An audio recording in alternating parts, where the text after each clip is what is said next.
आणि तो बिचारा काम करायचा. तर तेव्हा आता माणसाने मूर्खपणामुळं आपलं आयुष्याची वाट लावली आहे. त्याला ज्ञानाचं महत्त्व कळत नाही, आत्मज्ञानाचं महत्त्व कळत नाही, कल्याण कशाला म्हणतात त्याला माहीत नाही, घात कशाला म्हणतात त्याला माहीत नाही. आणि जेव्हा आत्मज्ञान आपल्या बुद्धीतून सटकतं तेव्हा स्वार्थ सुरू होतं, देहबुद्धी निर्माण होते. देहबुद्धी केली बळकट, ब्रह्म पाहो गेला धीट, आणि दृश्याने रोधली वाट परब्रह्माची, नाही का.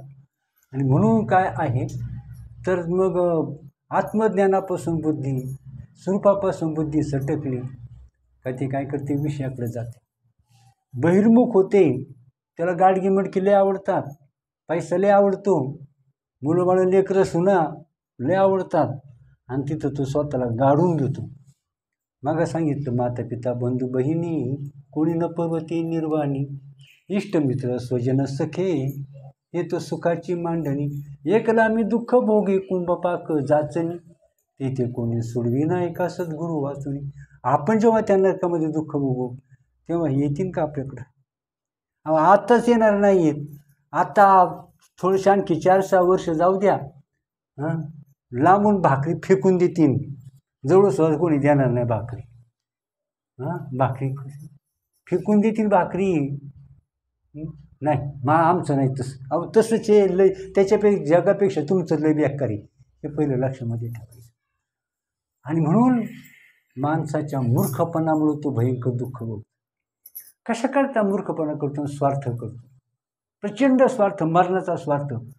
आता म्हणून नवरा बायको होती एक, त्या नवरा बायको, तो नवरा, आणि जसं नवरा असतो ना तशीच बायको असते. माई तशी लेकरं, खान तशी खापर. नवरा बरोबर बायको प्रभाव पडतो, बायको तशीच होती. जसा नवरा तशीच बायको, जशी आई तशीच लेक, जशी सासू तशीच सून, नाही का. हे आपोआप संस्कार करताना तसंच होतं, नाही का. माझं निरीक्षण खूप दांडगं आहे माझं. म्हणून ते नवरा बायको होते ना, तर तो बिचारा काबाड कष्ट करायचा, खूप कष्ट करायचा, उन्हातानाचं कष्ट करायचा, काट्याकुट्यामध्ये काम करायचं. आणि त्याची बायको म्हटली, अहो तुम्ही एवढं काम करता, पायात चप्पल घ्या कधी नवी चांगली, किती त्रास करता. मग त्यांनी चप्पल घेतली, नवी चप्पल घेतली. आणि बायकोनं सांगितलं, आता एवढं निघाले हे माझ्या आईबापाला देऊन या.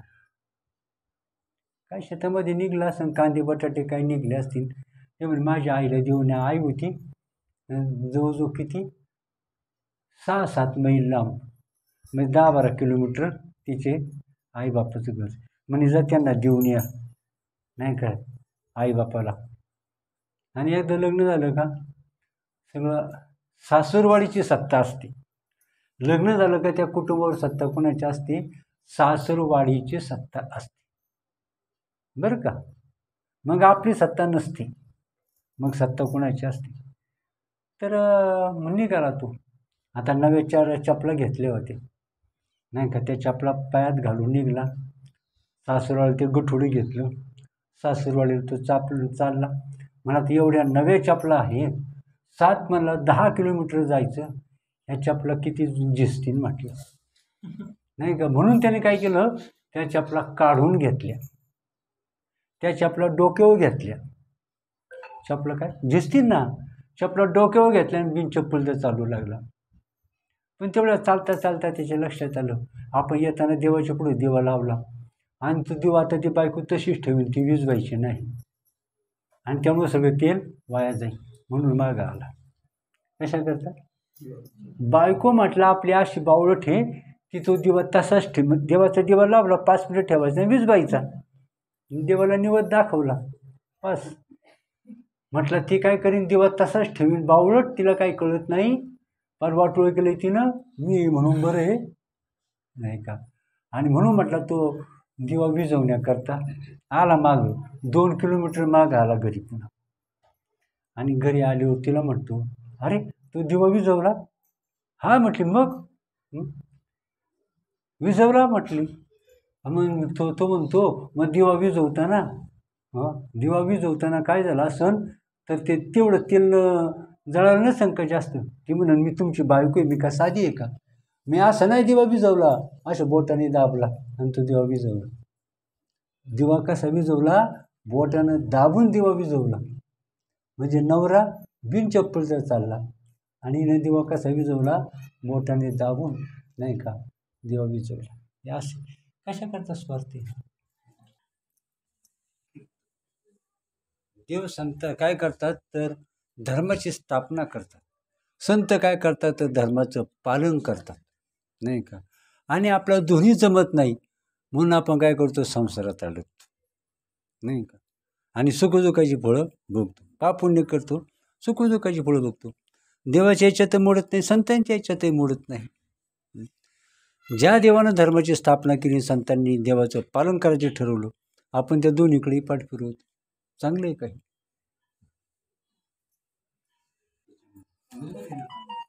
मग त्याला आधार काय पाहिजे? तर चेतनाचा. चेतन म्हणजे काय? चेतन म्हणजे आत्मा, ज्याच्या शक्ती आहे, सामर्थ्य आहे. ह्या देहामध्ये शक्ती नाही, सामर्थ्य नाही. आत्म्यामध्ये शक्ती आहे, सामर्थ्य नाही, नाही का. शक्ती आहे, सामर्थ्य आहे. तर आता विषय असा आहे पहा, की आत्म्यामध्ये शक्ती आहे, सत्ता आहे, सामर्थ्य आहे. आणि म्हणून तो अधिष्ठान आहे, सगळ्या जगाचा सगळ्याचा अधिष्ठान तो आत्मा आहे, नाही का. आणि देह जो आहे तो देह जड आहे, त्याला स्वतःची सत्ता नाही आणि त्याला काय करता येत नाही. तसं आत्मा कसा आहे? ज्ञान प्रचुर आहे, आत्म्याच्या ठिकाणी सत्ता आहे, आत्म्या ठिकाणी सामर्थ्य, पण त्याला काय करता येत नाही, नाही का. आणि देहाला करता येतं, पण कसं करतो? आत्म्याची सत्ता असेल तर तो करतो. आत्म्याची सत्ता नसेल तर काय करता येत नाही. नवरा बायको ही कुटुंब आहे. नवरा कमवून आणतो म्हणून बंगला झाला, घरापुढं गाडी आहे, नाही का. घरापुढं गाडी आहे, चांगला बंगला आहे, आणि घरामध्ये सगळं अगदी वैभव, अगदी डोळे दिपून टाकणारे अशा प्रकारचं ऐश्वर्य घरामध्ये आहे. आता भानगड अशी की नवऱ्यानं कमवून आणलं आणि बायकोने त्याची सगळी व्यवस्था केली, नाही का. नवरा काय करतो? कमवून आणतो आणि बायको काय करते? उत्तम अशा प्रकारचा स्वयंपाक करते. नवरा कमवून आणतो आणि बायको स्वयंपाक करते. नवऱ्याला आता असे बायकोला कमवून आणता येत नाही आणि नवऱ्याला स्वयंपाक करता येत नाही. नवरा कमवून आणतो आणि बायको त्याचा स्वयंपाक करते, आणि त्याच्यामुळे हे चाललेलं आहे.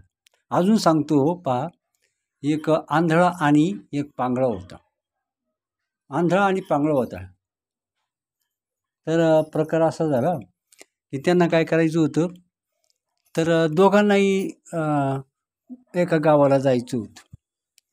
पण आता प्रश्न असा की आंधळा तिथं विचार करीत बसला का आपल्या एका गावाला जायचे, पण आपलं काही दिसत नाही. पांगळा म्हणतो मला एका गावाला जायचं पुढच्या, पण आपल्याला काही चालता येत नाही. आता आंधळ्याला चालता येत होतं पण दिसत नव्हतं. जो पांगळा होता, पांगळ्याला दिसत होतं पण चालता येत नव्हतं. अशा प्रकारचे दोघं होते. मग त्यांनी काय केलं, तर आंधळा काय म्हटला, हे बा मला दिसत नाही, तू एक काम कर, मी तुला खांदीवर घेतो आणि मला रस्ता दाखव. आंधळ्याने काय केलं, पांगळ्याला खांद्यावर घेतलं. पांगळ्याला खांद्यावर घेतलं आणि पांगळा म्हणायचा असं चल, इकडं चल, आता उजव्या बाजूला चल, आता सरळ चल. झाला प्रवास. म्हणजे पांगळ्याला चालता येत नव्हतं आणि आंधळ्याला दिसत नव्हतं, पण दोघांच्यामुळं काय झालं, प्रवास झाला. तसंच म्हणजे आत्म्याला आत्मा निष्क्रिय आहे, तो स्वतः काही करत नाही, एवढं लक्षामध्ये घ्यायचं. आत्मा स्वतः काही करत नाही, पण त्याची सत्ता असल्याशिवाय देह काही चालू शकत नाही. अजून तुम्हाला सोपं उदाहरण सांगतो. हा फॅन चालू आहे. आता आपल्याला फॅन आपण कशाकरता लावतो? फॅन लावतो? फार गरम झालं तर आपल्याला थंड हवा यावी म्हणून आपण काय करतो, फॅन लावतो. पण आता भानगड अशी आहे की आपण फॅन लावलेला आहे, पण लाईट नाही. फॅन काय करतो, थंड हवा देण्याचं काम करतो, पण लाईटची सत्ता असल्याशिवाय त्याला काय करता येत नाही, बरं का. फॅनला लाईटची सत्ता, त्याच्याकडे सामर्थ्य आहे, थंड हवा देण्याचं सामर्थ्य आहे, पण त्याच्याजवळ स्वतःची सत्ता नाही. आता करंट आहे, करंट जो सामर्थ्य आहे, पण त्याला थंड हवा देता करंटला देता येत नाही. आणि म्हणून आता जो करंट आहे तो आत्म्याच्या ठिकाणी मानायचा. करंटच्या ठिकाणी सत्ता आहे पण तो काही करीत नाही. आता फॅनच्या ठिकाणी काय आहे, सत्ता नाही, पण त्याची सत्ता घेऊन काय करतो, थंड हवा देण्याचं काम करतो. अशा प्रकारचं आत्म्याचं सत्ता आणि प्रकृतीचं कर्तृत्व, नाही का, आत्म्याची सत्ता आणि प्रकृतीचं कर्तृत्व, आणि मग हे जगत कार्य चाललेलं आहे. प्रकृती कार्य करते, नाही का, प्रकृती कार्य करते पण आत्म्याची सत्ता घेऊन कार्य करते. बायको प्रपंच करते पण नवऱ्याची सत्ता घेऊन कार्य करते. कारण नवऱ्याची सत्ता नसेल तर बायकोला काही करता येत नाही. आता नवऱ्याजवळ सत्ता आहे पण त्याला काही स्वयंपाक काही करता येत नाही. म्हणून दोघांच्या सहकार्यानं हा प्रपंच चालतो. मग तशाच प्रकारे परमात्म्याच्या सत्तेनं प्रकृती करी कर्मे, ती म्या केली म्हणे भ्रमे, येत करता येणे नामी बोली जे जीव. आता कर्म कोण करतं, प्रकृती करते. पण हा काय म्हणतो, मी केलं. पण कार्य कोणी केलं, प्रकृतीने केलं. आत्मा काही करीत नाही, पण त्याला भ्रम झाला, तो म्हणतो मी करतो, नाही का. आणि आणि म्हणून तर पाप पुण्य तो काही करीत नाही, सगळी प्रकृती कर्म करते. आणि म्हणून तो म्हणतो काहीच करत नाही, पण तो कर्तृत्व आपल्याकडे घेतो, म्हणून पाप पुण्य निर्माण होतं, नाही का. म्हणून काय होतं, पाप पुण्य त्याला भोगावं लागतं, पुण्य त्याला पाप भोगावं लागतं, मी करतो म्हणून, नाही का. आणि तो तर काही करीत नाही. मोठी गंमत लक्षात काय घ्यायची, आत्म्याजवळ सत्ता आहे पण त्याला काय करता येत नाही. प्रकृतीजवळ सत्ता नाही, कर्तृत्व आहे, पण तिच्याजवळ सत्ता नसल्यामुळं तीही त्याच्या सत्तेशिवाय काही करत नाही. म्हणून प्रकृती काय करते, आत्म्याची सत्ता घेते आणि जगाचं कार्य करते, नाही का. तशाच प्रकारे. आणि म्हणून आता तुम्हाला सांगतो, आता देह कशावर चालतो, आता फार गुह्य अजून मी सांगितलं नाही, अतिशय गुह्य ज्ञान सांगायचं तुम्हाला. आपला देह चालतो कशावर चालतो, कशावर चालतो देह आपला ताई? हां, नक्की सांगायचं, एक सांगायचं आणि ठाम सांगायचं. चुकलं तर चुकलं पण ठाम बोलायचं, रगडून बोलायचं. मग कशावर देह चालतो सांग ना. आत्म्याच्या सत्तेवर. हां, बरोबर आहे. देह चालतो आत्म्याच्या सत्तेवर, देह चालतो. आता देहाला आता इथं सत्ता आहे, आत्म्याला पाहता येत नाही, पण ही सगळी प्रकृती आहे बरं का. हात पाय नाक डोळे कान हे सगळी प्रकृती. देह हा प्रकृतीमध्ये मोडतो आणि आत्मा हा चेतन आहे, आत्म्याची सत्ता आहे आणि प्रकृतीचं कर्तृत्व आहे. म्हणून आत्म्याला पाहता येत नाही पण डोळे पाहण्याचं काम करतात. आत्म्याला बोलता येत नाही पण तोंड बोलण्याचं काम करतं. आत्मा नसेल तर तोंडही बोलू शकत नाही. प्रकृती म्हणजे हा देह आत्म्याची सत्ता घेतो आणि कार्य कोण करतं, तर प्रकृती कार्य करते, नाही का. आत्मा कर्तृत्व करीत नाही, कर्तृत्व प्रकृती करते. आत्मा निष्क्रिय आहे, परंतु प्रकृतीची सत्ता असल्याशिवाय आत्म्याला काही करता येत नाही. म्हणून काय सांगितलं, असा कसा देवाचा देवबाई लंगडा, असा कसा देवाचा देवबाई लंगडा. देव का पायाने लंगडा, पायाने लंगडा, एका पायाने लंगडा, देव एका पायाने लंगडा. असा कसा देवाचा देवबाई लंगडा, असा कसा देवाचा देवबाई ठकडा. आता असा कसा देवाचा देव ठकडा आणि एका पायाने लंगडा. देव एका पायाने लंगडा म्हणजे काय, तर एका पायाने लंगडा, त्याच्याजवळ सत्ता आहे पण त्याला काही करता येत नाही, नाही का. म्हणून त्याला दोन पाय आहेत पण एक पाय चांगला आणि एक पाय लंगडा आहे का, ह्या पायाने त्याला चालता येत नाही. सत्ता आहे पण कर्तृत्व नाही. हा त्याचा एक पाय लंगडा आहे. कोणता?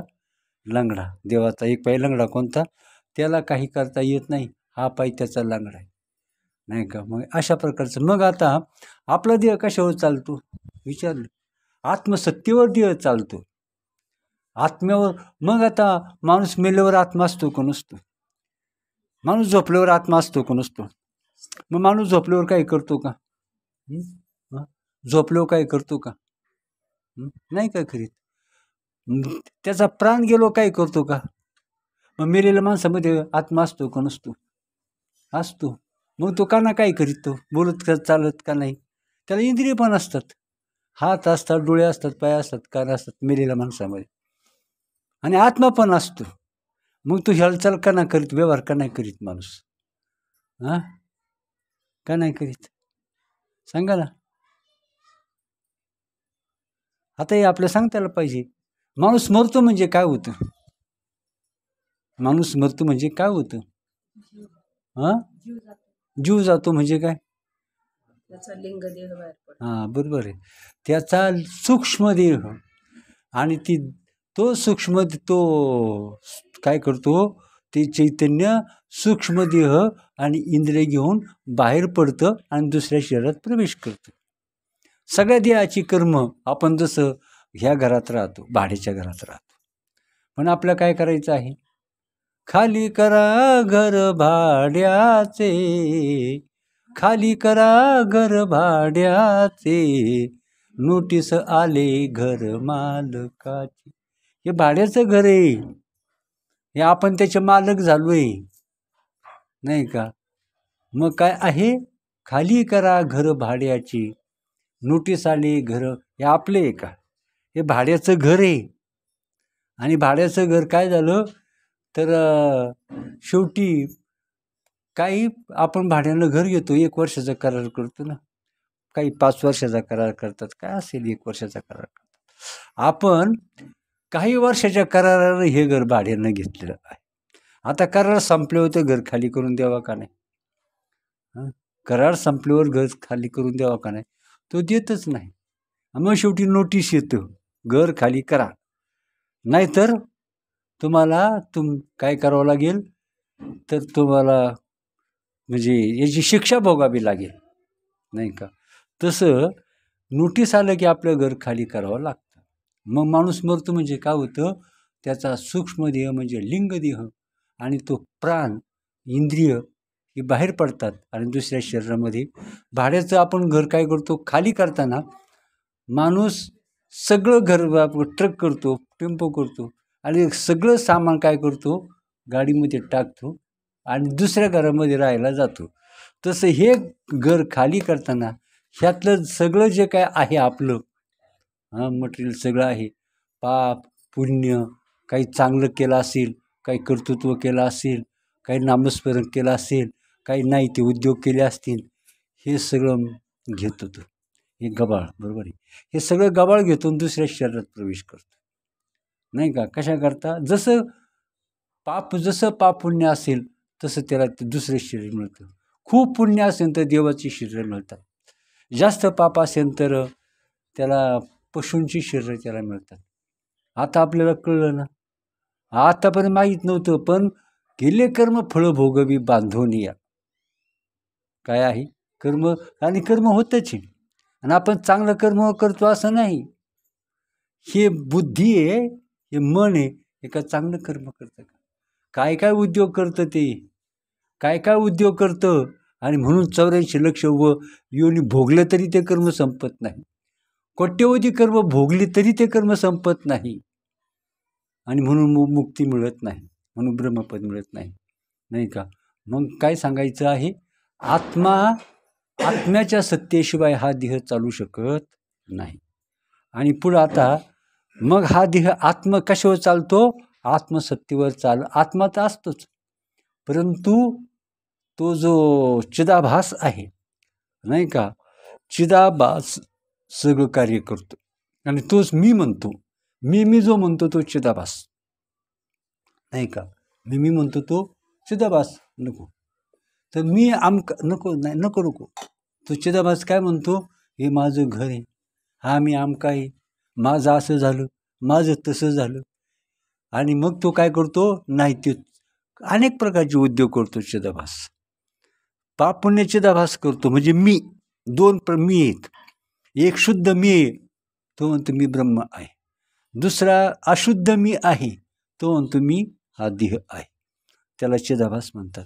परंतु त्याला ज्ञान नाही का आपण कोण आहोत. आपण कोण आहोत हे त्याला ज्ञान नाही. आपण सर्व व्यापक आहोत, आनंद घन आहोत, सर्व शक्तिमान आहोत. आणि हे माझं काहीच नाही याचं त्याला ज्ञान नाही. हे जेव्हा त्याला ज्ञान होतं, मग तेव्हा तो काय करतो, हे तादात्म्य टाकून देतो. तो म्हणतो ही माझी सत्ता नाही, ही आत्म्याची सत्ता आहे. आणि त्याला लाज वाटते. काय लाज कशी वाटते, आपण दुसऱ्याच्या घरामध्ये राहतो नाही का, दुसऱ्याच्या घरामध्ये राहतो आणि त्या घराला माझं माझं म्हणू लागतो. आणि मग त्या घराला माझं म्हणू लागतो आणि मग जेव्हा त्याला मालक येतो, मालक बाहेर काढतो आणि मग त्याचा भ्रम जातो. तो म्हणतो मी मूर्खपणानं म्हणतो तो माझं. असं कळलं असतं तर दुसरं घर नसतं घेतलं का. पण भ्रमानं त्याला असं वाटलं का हे घर माझंच आहे, असा भ्रम त्यानं करून घेतला नाही का. आणि मग आधी कळलं असतं त्यानं दुसरं घर घेतलं असतं. मग आता खरा मालक आला आणि त्याने त्याला बाहेर काढलं नाही का. आणि मग त्या चिदाभासाला कळतं का हे घर आपलं नाही, माझं इथं काहीच नाही. हे चिदाभासाला कळतं म्हणजे जीवाला. मग तो त्या आत्म्याला शरण जातो, परमात्म्याला शरण जातो. तो त्याची क्षमा मागतो आणि तो त्याचं भजन करतो. सोहम माझे नाव ब्रह्मपुरी आलो, जगी विस्तारलो माझा मीची. मग तो भजन करतो, चिदाभासाचं भजन करतो, चिदाभासाचं चिंतन करतो, स्वतःच्या स्वरूपाचं चिंतन करतो आणि स्वतःचं समर्पण काय करतो, त्या परमात्म्याजवळ समर्पण करतो. आणि मग तो चिदाभास, तो जीवच काय होतो, ब्रह्मस्वरूपाला प्राप्त होतो.